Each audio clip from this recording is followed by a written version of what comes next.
vinyl community, yes, it's me again. No, I'm not entering another contest. Anyway, had not planned on making a video today. I had been out after work, took the wife out, and we went to a movie. And before the movie, after we ate, we had a little bit of time to kill, so we went to Goodwill. Now, I go to this Goodwill often, typically have the same old stuff.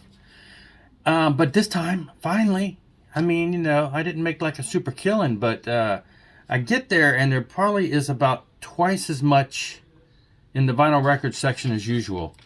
And I noticed that a lot of the records have bags on them. They're pretty beat up looking, but they're, you know, older looking bags, but they're all in plastic bags.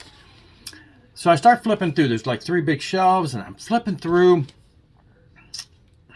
Nothing major. Lots and lots of Barbra Streisand. Whoever dumped these records had so many of her albums and soundtracks, Yentl and the Main Event, and just all kinds of stuff of Barbra Streisand. And then I'm noticing more than usual amounts of like Sean Cassidy. I'm a David Cassidy fan, but I'm not into the whole Sean Cassidy phase. But they had more of him than I'm used to seeing at these places. So I'm like, well, okay, same old, same old. Second shelf, you know, it's a lot of classical, a lot of stuff like that. And I'm like, And then I find out I'm like, well, this one, maybe, you know, kind of jazzy, recognize the name. Then I get down to the bottom shelf and I'm flipping and it's just like, yes, yes, yes, yes, yes, yes. And I couldn't believe, I mean, like I say, it's not like I found any like major haul, but this is way better than I hardly ever find at a Goodwill. So, for instance, I never see this artist at Goodwill. Never. So I was so surprised to find this in the shrink, open, but in the shrink. I mean, have you ever found Herb Alpert at a Goodwill thrift store? Come on, be honest. Seriously. Actually, okay, yeah. I bought this because I actually enjoy his music, and this is one of his later albums when it was a little more contemporary jazz. It's still in the shrink. It is open. It was turned sideways. I opened it up. Near mint condition. So yeah, okay, that was the butt of a joke, yes. But they had another one of his from another one that I had not seen that was also from that later era, but the album was not in great condition, so I did not get that. But Doobie Brothers. I have found some other Doobie Brothers at thrift stores before. One other Doobie Brother album at a thrift store. But you know, this is a key one. This is, you know, this has got all the hits. Listen to the music and Jesus Just All Right, and you know, this is it's too dark in here. Another reason I don't like making videos at night is the room and lighting is horrible, and I probably look horrible. But anyway, and I checked all these, and I'm like, wow, they're in really good condition. So yeah, I couldn't turn that down. The Eagles, they had this and the best of. I already had the best of. Look, it's even embossed. One of those nights, one of these nights. Anyway. This one was not in the cover.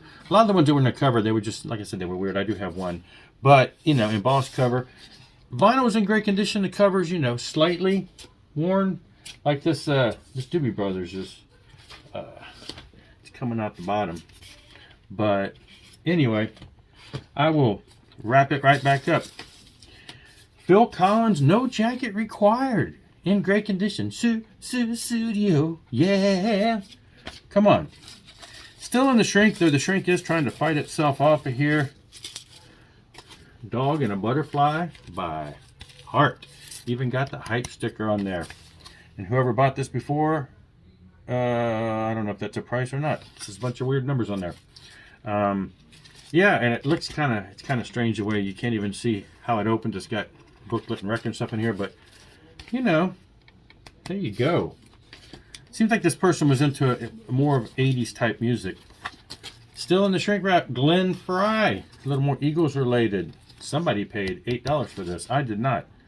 None of the, I mean, you know, I know a bunch of Glenn Frey songs, but I'm not sure if any of these titles are ringing a bell, so it's not like it's got any of the major ones to jump out at me, but still, you know, this is like 80s stuff and still in the shrink in great condition.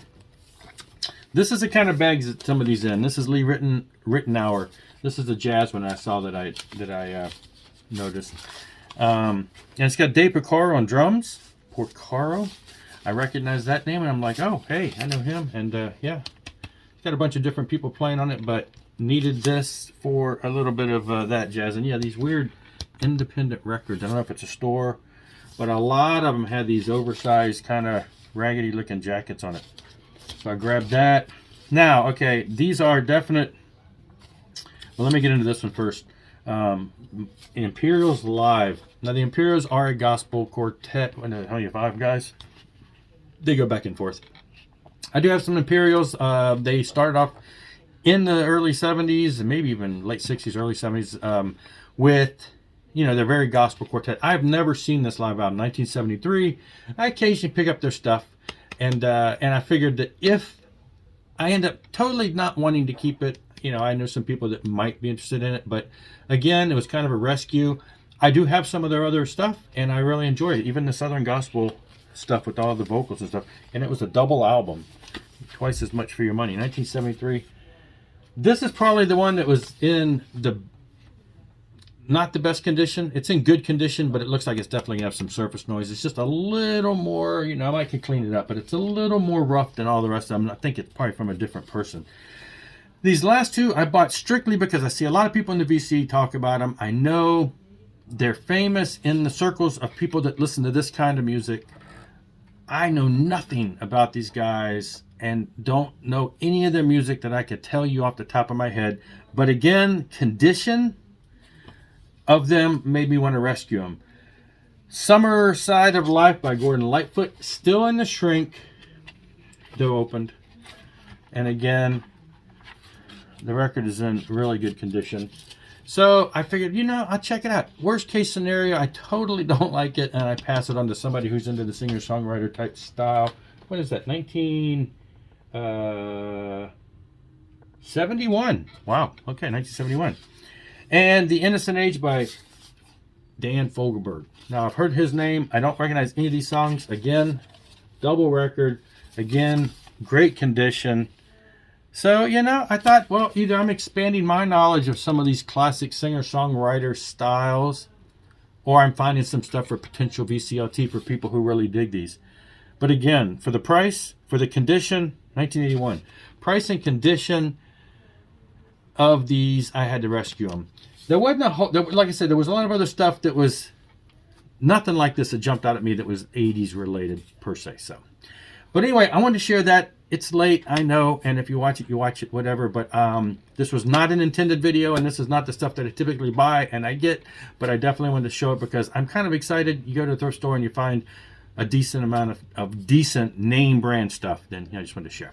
Anyway, that's all for tonight. Thanks for watching. Don't forget, I have a contest going on. Join it, jump on it. I've got about, I don't know, half a dozen people so far that have done it in the past day since the contest started. I'll see you later. Rock on and rock hard.